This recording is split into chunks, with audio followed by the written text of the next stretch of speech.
Right on. Okay. Hey, everybody. Thanks so much for tuning into the Garage Door Heroes podcast. Really appreciate everyone that's taking a look and checking us out today.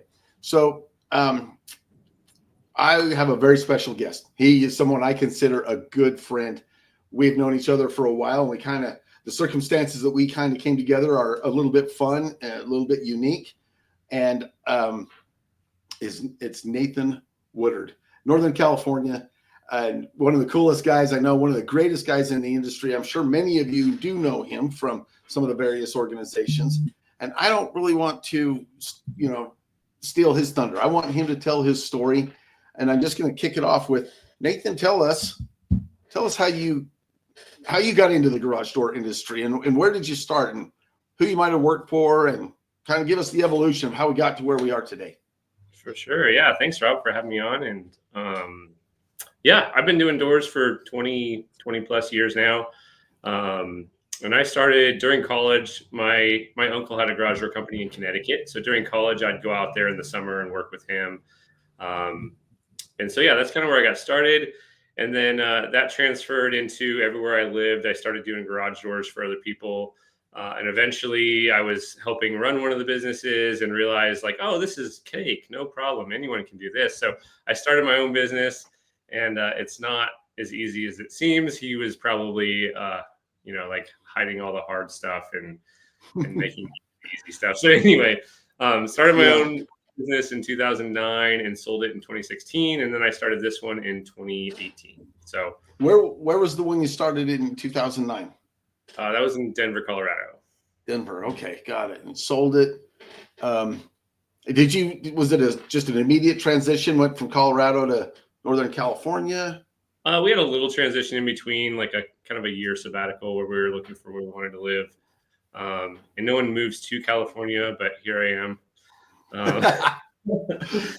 So great. Yeah, it's been fun. This one was interesting. I started it a little differently. I had brain surgery and was sitting on a chair for 6 months basically. And so I wanted to start a new company that basically ran as a company and not just like relied on me as a installer or whatever. Right. So built this one a little differently. I'm not in the field at all. And yeah, it's going really well. We have currently 7 techs and 6 trucks. Cool. What else? That's great. I appreciate you just giving us that much. What was it like moving to a brand new area that you're not a native, you haven't lived there for years, and you're starting a business? What was that like, or how did you get business when you're new to an area? For sure, yeah, that's definitely challenging. If you can get a good presence on Google right off the bat, that's really helpful. Especially when you don't know anybody and so you're not building that word of mouth. You don't have 10,000 stickers on the walls. So yeah, just online presence everywhere, and then just immersing yourself in the community. I live in Redding, and it has a really good small business community. Just lots of events, a lot of encouragement, a lot of support. And that helped me a lot getting off the ground in the beginning. Terrific. And then if we look at a little bit of evolution, we're in 2 locations now, basically 2 shops. I think that's awesome. I think most of the guys listening to this are dreaming of the day they have one shop full and they need another location with guys. So it's not all it's cracked up to be. It definitely adds a whole nother layer of complication, but it definitely opens up opportunity in other locations as well. So there's pros and cons. Sure. As with everything, we're in the core of us, we're entrepreneurs, right? I mean, we love the door industry, but at our core, we did this because we wanted to start something for ourselves and make a better life for whoever, our family is typically. For sure. Yeah. And it is not without heartburn, right? On every level. Every time we try and grow, it's not without some headaches and heartburn and scratching our heads sometimes, but we have our flexibility, we have a better situation, and we're building something for our future, which is in our case, our families. So cool. And I'm really proud of you, Nathan. I am. I don't use that lightly because I have watched you evolve, and I think it's exciting. For sure. So how did you and I come, Legit 5 Marketing? How did we meet when we first met face to face, and sort of how did we connect? Yeah, I was trying to think about that. I think it was at IDA, or was it Wassa, and because we ran into each other at another event too. We did see each other at IDA and at the big expo. IDA. We met at Wassa. So yeah, so Wassa is what does Wassa stand for, Rob? Western Access Systems Association. Man, you have canceled it.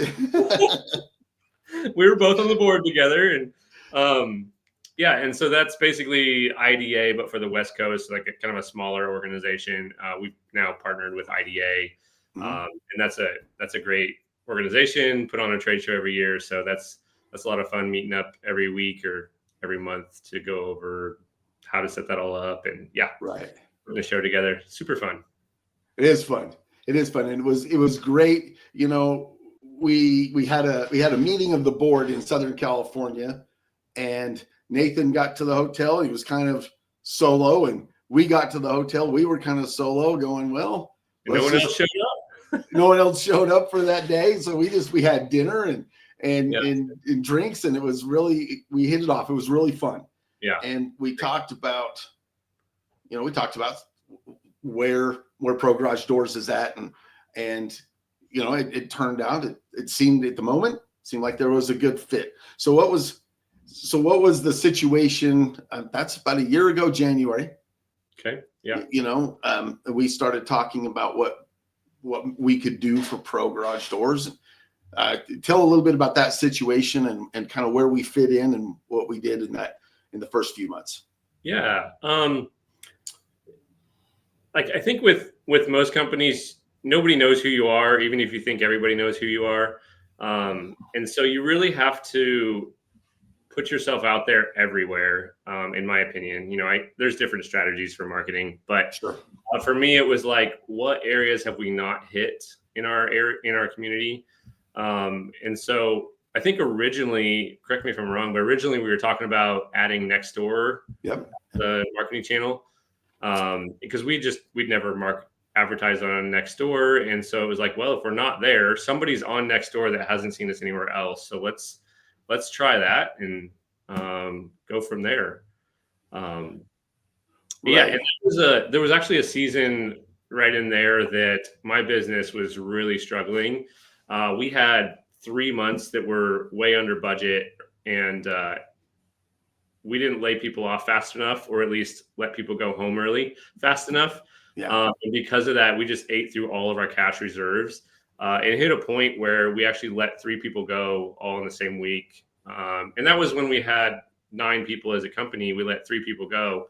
That was hard. And so I was chatting with Rob, and I said, Rob, is there anything you can do to just like pull some triggers and get us some leads? Because we need leads bad. And yeah, so then the next couple months after that, we ramped it up. It definitely added an extra level of leads that we weren't getting, which was I was surprised, not because of Rob, but because like Nextdoor, I didn't think it would be a good lead source.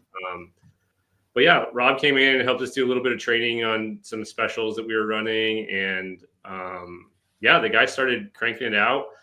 We did more money the next month after letting 3 people go than we did the previous 2 months. So from there on, we started just getting busier and busier. Cool. That was great. And that did evolve. We ended up adopting some of the GBP stuff and optimization of the website and some other things. And there was a point in there where Nathan called and he said, I am now booked out 2.5 weeks. We need to kind of rein it in a little bit. Now, who wouldn't love that problem?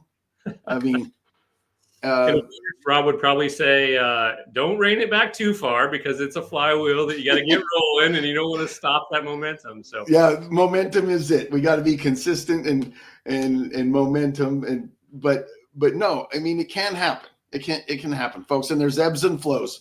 None of us can really deny we can be slammed, 1 month, and then a couple months later, we might be going, hey, we've got some holes in the schedule that we need to fill.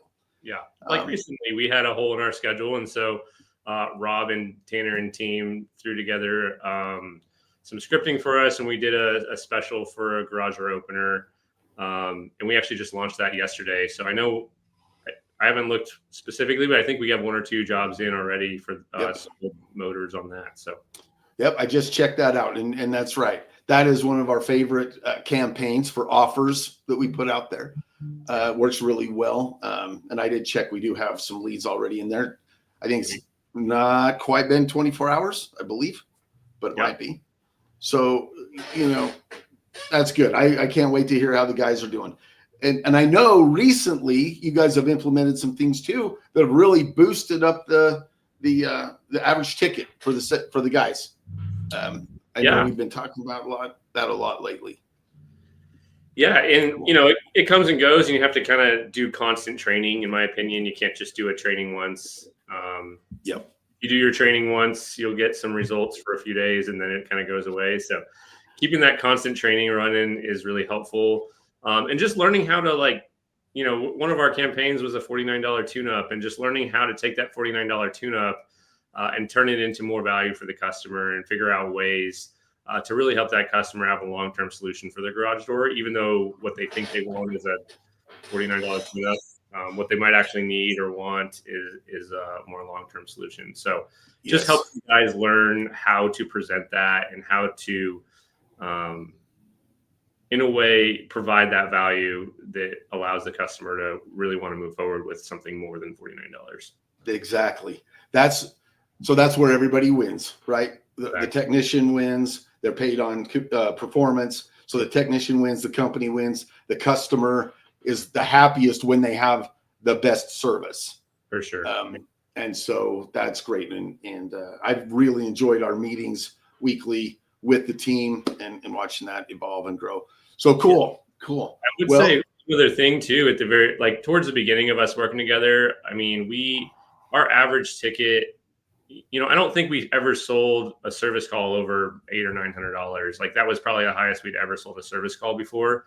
And we made some tweaks with Rob, but also with some other things. And I mean, we've sold $2,000 or $3,000 service calls now, and not in a way that's like twist people's arms, but throw a couple motors on there, do some spring changes. You're doing a lot more work where you're there half a day. And yeah, we've seen some big tickets that the guys are super stoked about. Yeah, it's been a lot of fun. Those are the customers that rave about you, right? They're the ones that, you showed up for a tune-up and they're like, my garage door sounds like crap, I hate it. And then they walk away spending $2,000, but that garage door is silent, and it's going to be silent for years and years and years. So those are the ones that are happiest, to be honest. It's true. And I know you guys have kind of a service agreement where you're taking care of these clients, and they've now the customer sees they're feeling secure. They're feeling like, okay, my door is taken care of. It is not something I need to worry about. These guys are on the scene. I love it. Yeah. Love it. Cool. Well, so let's talk about the last year in terms of revenue, and we don't need to get into exact numbers, but what was revenue sort of like, and how did that evolve in the last year? Well, revenue. I'm trying to think of which one's most important. If we talk about net profit percentage, that's always my number one. Number two would be revenue. 2023, we were at 1% net profit. Well, whoa, boy.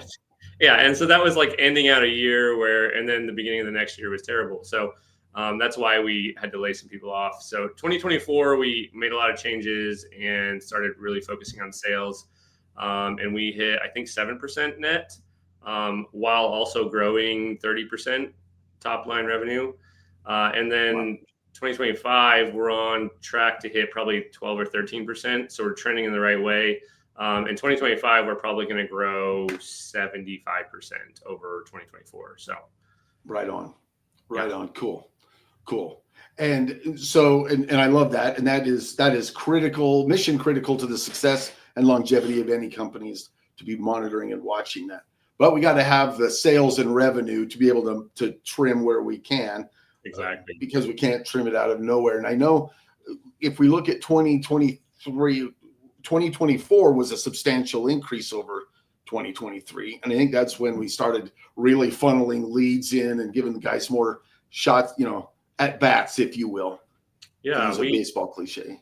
For numbers wise, I think we did like 900,000 in 2023. We did like 1.3 ish in 2024, and we'll do over 2 in 2025. So bam. That is growth language, guys. That is growth and scale. And sometimes the markets are not friendly. Sometimes the market's not really in our favor. And Nathan is still growing significantly. I love it. I love it. Cool. Well, I told Nathan that I gave Nathan an idea on how long this was going to take, and we're kind of infringing. We're going over the line a little bit. I can't tell you how much I appreciate you jumping on here, Nathan. I really do. I appreciate working with you. I do feel like you're a friend. We kind of came together on some common ground without working together. It wasn't a sales pitch. It wasn't him responding to my leads or anything. We were kind of in a situation where we were on the same team, and we were friends first, and that was really cool. It's been really cool. I love being friends with people you work with. It makes it so much more enjoyable, and yeah. So I appreciate your feedback too. I'm always look forward to when I can hang out next. I say, Rob, what events are you going to this year, so I can try to make it to those. That's right. Well, cool. Well, I'm gonna let Nathan go. Thanks everybody for watching this far. I want everybody to succeed. I love the garage door industry.